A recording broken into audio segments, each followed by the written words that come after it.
Ça faisait longtemps que j'avais pas fait ce format de vidéo et ça m'a manqué, vous m'avez manqué. Aujourd'hui, on va faire une vidéo sur la location de véhicules parce que beaucoup de collègues entrepreneurs, VTC ou autres, me disent mais ok c'est bien et tout, mais comment tu fais pour gérer la location? Sur quelle plateforme tu passes, tes assurances, les trucs. Il y a beaucoup de questions, effectivement, ça paraît difficile, mais c'est un business très simple à mettre en place qui requiert quand même un petit peu de capital. Il faut acheter des véhicules, etc. Sauf pour ceux qui feront des financements et tout, mais grosso modo, il faut du capital. Au-delà de ça, il y a plein de questions d'assurance, de risque, blabla. Donc, c'est un sujet qui importe beaucoup. Moi, j'ai reçu beaucoup de DM pour me dire, bon, bah, Rachid, ça se passe comment la location? Fais une vidéo dessus, raconte-nous, etc. J'en ai parlé dans des vidéos avec Ibrahim notamment. Ibrahim, big up à toi. Ou mon ami d'Impactainment. Je cherchais le nom de sa chaîne. Mon ami d'Impactainment, Anderson. J'ai fait des vidéos à ce sujet-là. C'est un gros sujet et ça permet de vraiment lancer un business qui est semi-passif, qui vous génère des revenus et qui permet de se diversifier facilement de son autre business. Ok? C'est hyper simple de diversifier son autre business en faisant cette activité-là. Et le but de cette vidéo-là, c'est vraiment de vous montrer de A à Z comment je gérais moi mes locations de véhicules. Alors bien sûr, il y aura peut-être des détails qui vont manquer. Il faudrait faire des heures de vidéo pour tout dire. Mais je vais aller dans le gros et prendre les sujets principaux de blocage que rencontrent les gens généralement. Ok? Donc on va discuter du choix du véhicule, de l'assurance, du parking, des statuts et de la fiscalité logiquement, de la gestion de son planning et de location, état des lieux d'aller, retour, etc. et du choix des plateformes. Donc il y a plein de sujets qu'on a abordés. J'espère que ça répondra aux questions de beaucoup. Bien sûr, il y aura des questions que chacun d'entre vous vous poseront aussi en dehors. N'hésitez pas à m'envoyer en DM ou à prendre un créneau avec moi. On est parti. Je vous coupe quelques secondes pour faire ma petite pub. N'hésitez pas à utiliser mes liens de parrainage, mon code promo SMART15 et tous les liens sont en bas de la vidéo. Aussi mon petit ebook pour tous ceux qui veulent se lancer dans le VTC à mi-temps. Il vous aidera à bien démarrer l'activité. Et pour cette chaîne, je vais commencer à faire des vidéos petit à petit sur des voitures, du contenu sur des véhicules de sport, etc. pour les passionnés d'automobile. Donc n'hésitez pas à me suivre et à me soutenir dans cette nouvelle étape pour cette chaîne YouTube. Merci à tous. On se retrouve derrière l'ordinateur pour vous détailler les étapes à suivre pour lancer votre business de location de véhicules sur les plateformes d'autopartage. Vous allez voir, c'est assez simple, mais il faut suivre les étapes une à une et il faut surtout suivre les conseils que je donne. C'est hyper important. Après, libre à vous de faire comme vous voulez, mais je pense que c'est hyper important de suivre à chaque fois les étapes pour s'en sortir de la meilleure des manières. Alors, on va commencer par le point le plus important. Le point le plus important pour moi, c'est le choix du véhicule. Le choix du véhicule qu'on voit là, c'est hyper important parce que si vous achetez un véhicule qui n'est pas adapté, qui est trop cher, vous allez vous mettre dans une situation de stress si c'est trop cher, de stress si vous ne louez pas assez et vous dire purée, j'ai acheté un véhicule à 25-30K, j'arrive même pas à faire 1000 euros par mois ou même pas, hein, même pas à faire 200 euros par mois, quoi. Ça peut arriver à ces niveaux-là, hein, même 100 euros par mois, il y en a qui ne les font pas. Donc, moi, le premier conseil que je peux donner, c'est vraiment de débuter avec un véhicule pas cher. Moi, là, j'ai noté moins de 10 KE pour commencer. À mon sens, c'est vraiment le max. Pour débuter, moins de 10 KE par véhicule. Ok? Vous allez avoir des véhicules accessibles. Vous allez pouvoir trouver, je ne sais pas, des Twingo assez récentes, des 208. Faites attention aux Peugeot Essence, faites attention aux motorisations. C'est le point suivant, c'est de prioriser la fiabilité du véhicule avant tout. Alors moi, dans une des vidéos, j'avais présenté une voiture qui était une Peugeot 2008. Peugeot 2008, essence. Et beaucoup m'ont dit en commentaire, hey Rachid, t'as pris un véhicule de merde, le moteur est pas fiable, c'est un moteur bah, pourri en fait. Et à raison, parce qu'effectivement, c'était un moteur pas terrible. Après, je l'ai pris pour des raisons également autres que la location. Donc, j'avais fait un choix un peu différent. Mais vraiment, prioriser la fiabilité, c'est hyper important. C'est un peu comme les VTC hein, qui vont avoir tendance à prendre des véhicules parfois moches ou autres qui leur plaisent pas euh, pour prendre un véhicule vraiment adapté à leur business, des gens qui roulent beaucoup, etc., qui ont besoin d'un véhicule fiable et économique. C'est le cas, par exemple, la Auris. Peu de chauffeurs la trouvent belle, la Auris longue. Elle est dégueulasse, honnêtement. Mais elle fait le travail très très bien. C'est exactement ce qu'il faut pour un chauffeur lambda. Donc là, c'est la même chose. Vous allez prioriser la fiabilité avant tout. Les clients, quand ils vont prendre des véhicules de location, vous allez le voir, c'est très rarement pour aller à Paris et faire leurs courses, hein. C'est très très souvent pour descendre, faire 200, 300, 1000 bornes aller à Marseille, Bruxelles, Amsterdam, etc. Moi, j'avais des clients qui prenaient la voiture 2 jours. Mon fils a un concours de flûte, et je rigole pas, c'est vrai, à Angers. Moi, j'habite en Île-de-France. J'ai besoin du véhicule 2 jours. Et ils allaient faire 300, je crois 300, enfin 700 km juste l'aller-retour. Donc, c'est des gens qui vont énormément rouler. Si vous avez un véhicule pas fiable, vous allez être comme ça et vous allez vous dire, purée, mon véhicule, je prie pour qu'il tombe pas en panne là-bas, à la limite qu'il tombe en panne en Île-de-France, comme ça je me débrouille avec. Au-delà de ce côté un peu stressant, c'est aussi économique. C'est un business de centimier. Si vous arrivez à avoir des pannes tous les 4 matins, vous n'allez pas être rentable, pas du tout. Vous allez même être en perte facile. Donc, priorisez les véhicules fiables. Euh, et je sais que ça peut être difficile, hein, moins de 10K, plus véhicules fiables, mais ça se trouve, il y a des véhicules. Allez sur les forums, regardez Caradisaac, demandez à ChatGPT, etc. Il va vous donner des conseils. Attention, ChatGPT, il faut bien l'orienter. Donc parfois, il va vous dire, ouais, ce véhicule est fiable et vous allez creuser. Non, pas du tout. Donc, creusez bien, prenez le temps. Il y a Internet, il y a YouTube, il y a tout. Cherchez, vous allez trouver des informations sans aucun doute. Ok, prenez un peu de temps. Euh, et voilà. Troisième point, ça c'est un must-have. Si c'est pas possible, c'est pas grave, mais dans la mesure du possible, essayez de prendre un véhicule qui est le plus récent possible. Imaginons que moi, Rachid, je cherche un véhicule de location.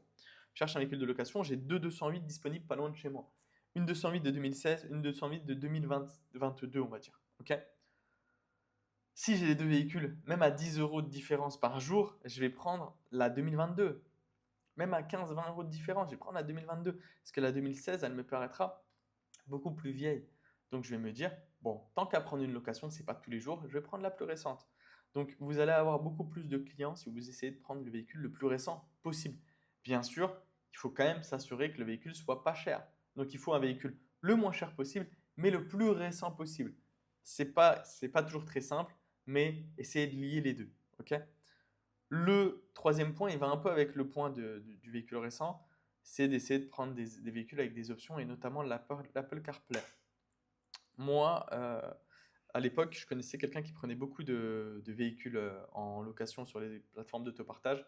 Et je me souviens que cette personne me disait tout le temps, Hey Rachid, moi, quand je prends un véhicule, s'il n'y a pas l'Apple CarPlay, c'était une fille, quand il n'y a pas l'Apple CarPlay, je regarde même pas. Je regarde même pas. Le véhicule, je le prends pas quoi qu'il arrive.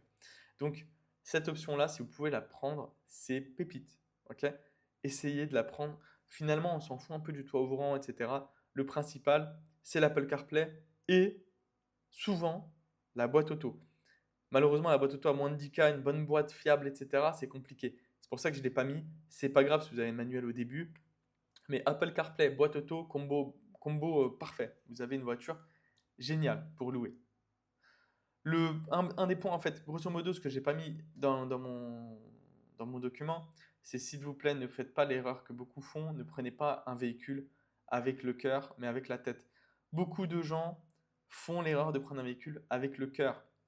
Les gens qui aiment les voitures, qui ont toujours voulu avoir plein de voitures, etc., vont dire, oh là, je la prends en RS Line, ou je dis n'importe quoi hein, pour les Audi, ou en Airline, ou ce que tu veux. Et au final, la voiture est hyper chère, pas rentable. Vous allez juste aimer la voiture, mais vous allez la louer tous les 4 matins, être stressé, le mec a rayé ça, ta, ta, ta. Si vous aimez trop votre voiture avec le cœur, vous n'allez pas vous en sortir. Il faut une voiture que vous utilisez pour rentabiliser. Encore une fois, c'est comme le VTC.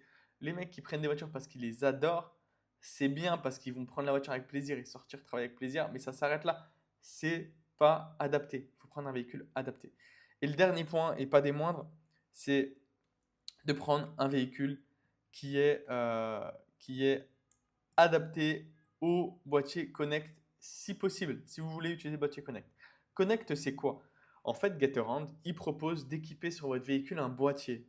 Le boîtier va permettre d'autonomiser les locations. C'est-à-dire que moi, Rachid, j'ai les deux 208. J'ai pris celle de 2022.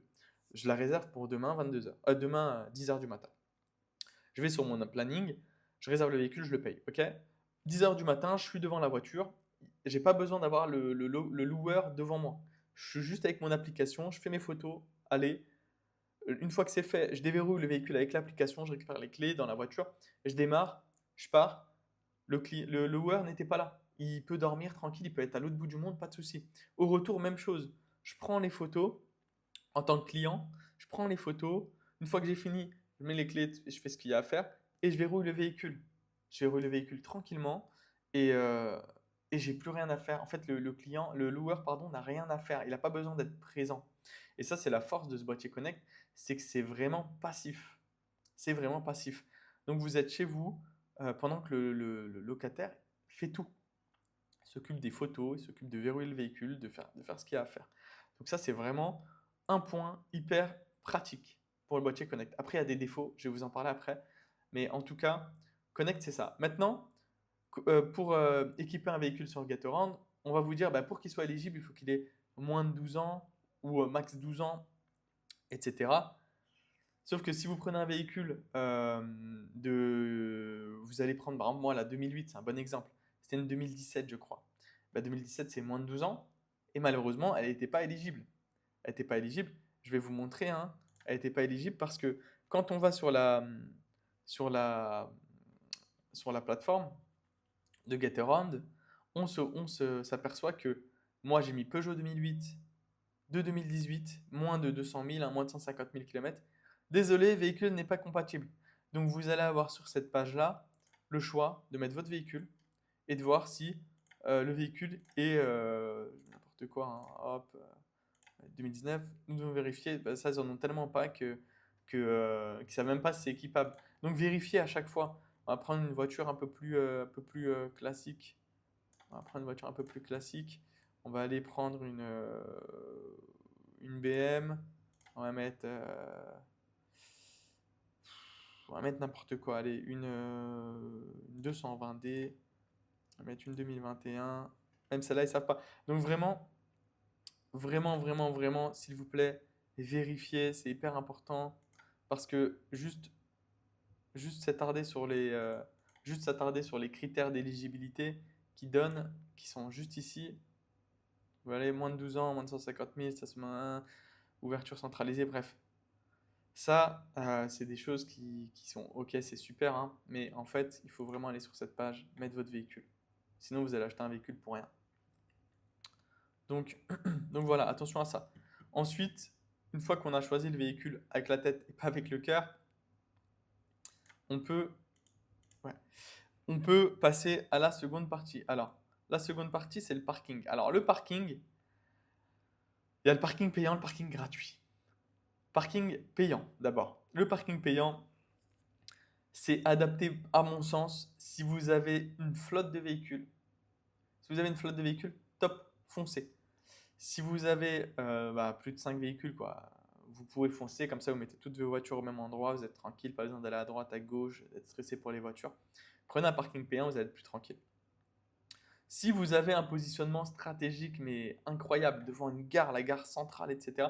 Généralement, les placements stratégiques, c'est pas forcément dans le centre-ville parce que les gens vont se dire bouchon, etc. C'est plutôt très proche des gares, des gros trains, des bus, des trams, des trucs comme ça. Si vous avez ça à côté, vous êtes nickel. Ok. Donc, payant dans ces conditions-là. En dehors de ces conditions-là, si vous n'avez pas de flotte, si vous n'avez pas un positionnement hyper stratégique, s'il vous plaît, prenez un parking gratuit. Parking dans les centres commerciaux ou autres, soyez ingénieux. Moi, j'avais trouvé un parking pas loin de chez moi qui était gratuit, qui était bien, qui me permettait de garer 2-3 véhicules sans trop de problèmes, même un peu plus en réalité. Et, euh, et ça vous permet de démarrer en réduisant encore vos frais. C'est hyper important. Encore une fois, le moindre recompte et votre rentabilité vous remerciera. Il faut vraiment que vous ayez en tête ces choses-là. Le moins je paye, le mieux je me porte. Je sais que ça fait stylé de dire, de ramener ses amis. Regarde, là, c'est mon parking.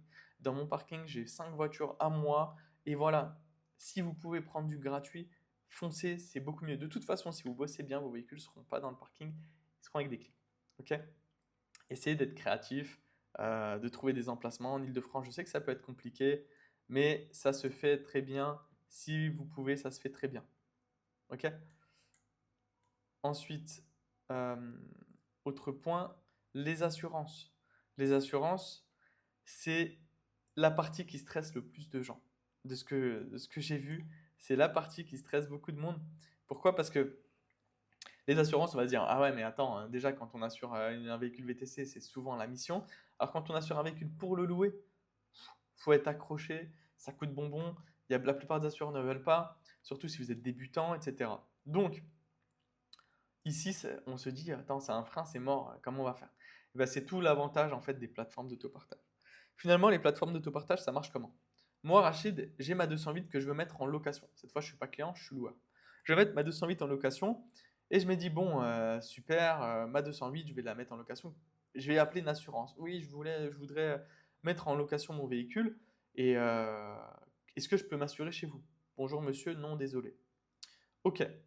Ce que je vais faire, c'est que je vais prendre une assurance normale. Oui, allô, bonjour, AXA, je veux assurer mon véhicule à titre perso. Le mec va vous dire, ok, vous allez faire quoi avec? Des placements privés, pro, privé, euh, et vous ne précisez surtout pas que vous faites de la location sur les plateformes d'autopartage. Ça ne les regarde pas, parce que là, vous allez assurer la voiture juste pour vous.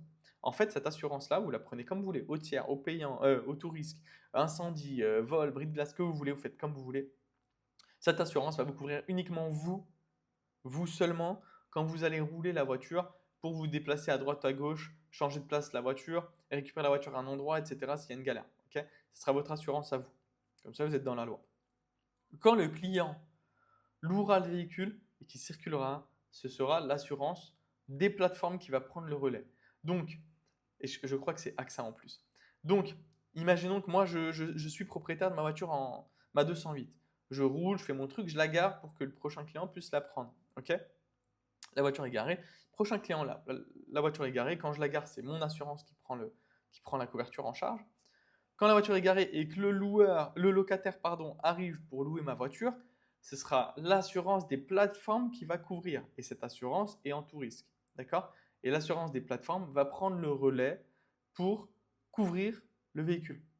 Donc, s'il vous plaît, n'allez pas vous prendre la tête à chercher une assurance en location, à vous embrouiller avec la personne, à lui raconter votre vie. Non, la voiture, je la loue pour moi à titre perso. C'est une location, pardon, je la loue pour moi. Je l'assure pour moi à titre perso.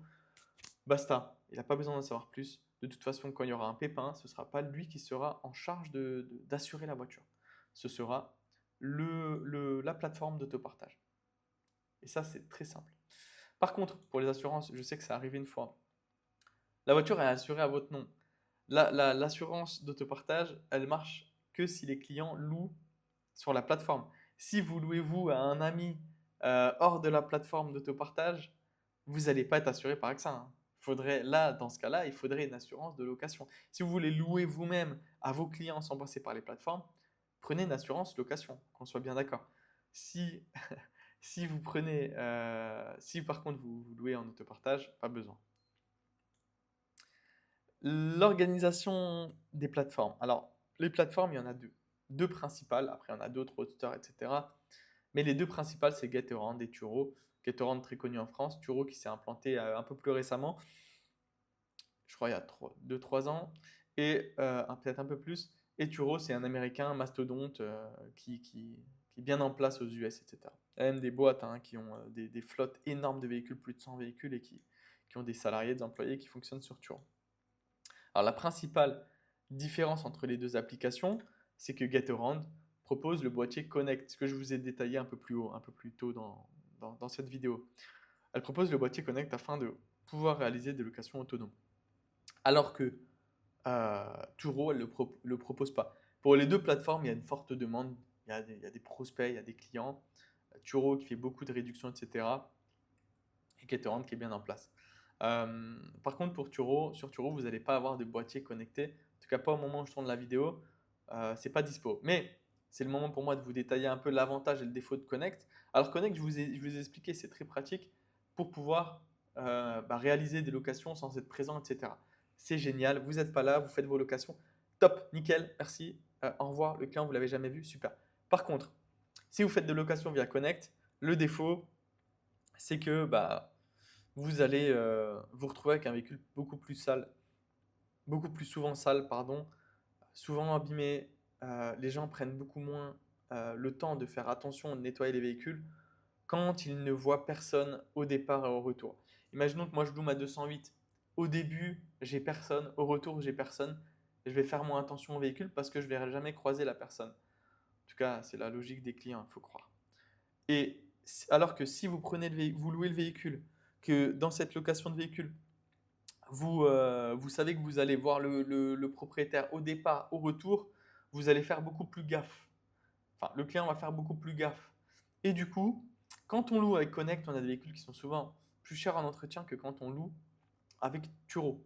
Donc si vous voulez être plus tranquille, ne pas vous occuper du véhicule, ne pas vous occuper des états des lieux d'aller et retour, etc., Connect, c'est super. Par contre, si vous voulez un véhicule qui est le moins abîmé possible, qui revient le plus propre possible, qui vous évite des frais, des galères administratives avec les assurances, etc., Turo. Pas de Connect. Parce que pour les deux plateformes, vous pouvez vous passer du boîtier Connect. Vous pouvez très bien vous connecter, enfin mettre votre véhicule sur Getaround et ne pas avoir de boîtier Connect. Et du coup, avoir les deux plateformes.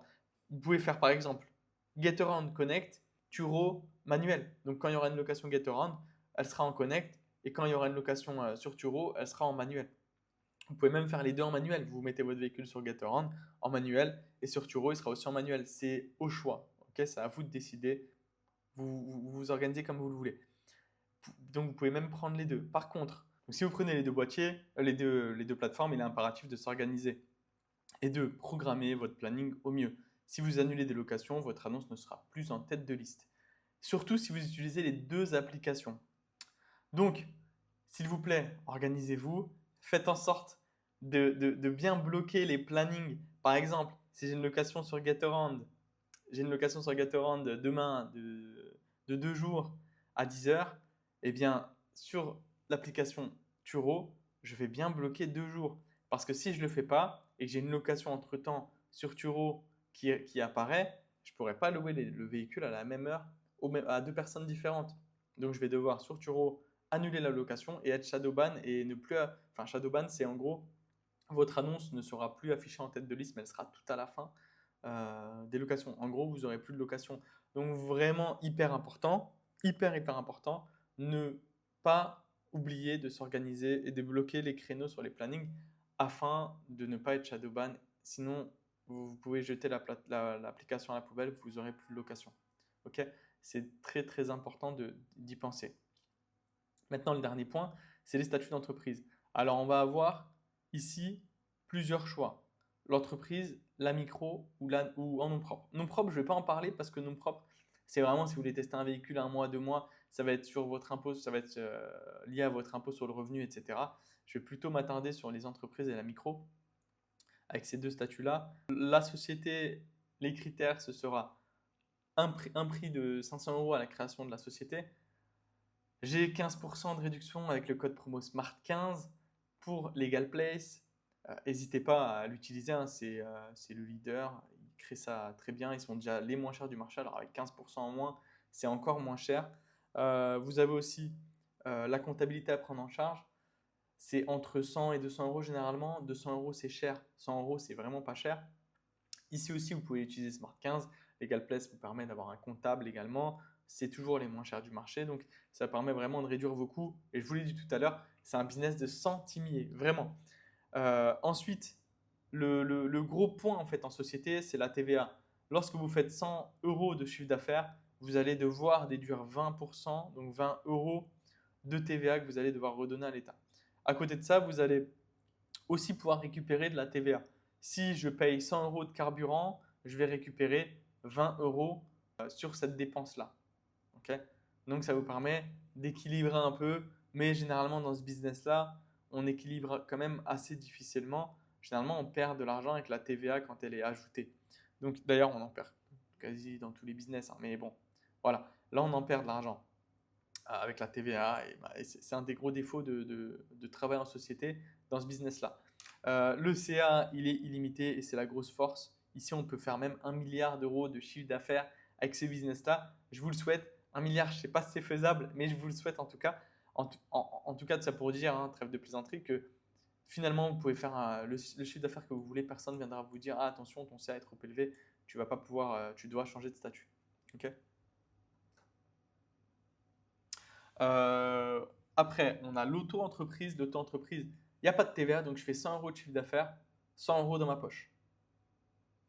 Pas de je redistribue 20 euros, etc. Par contre, lorsque je paye 100 euros de carburant, je récupère rien.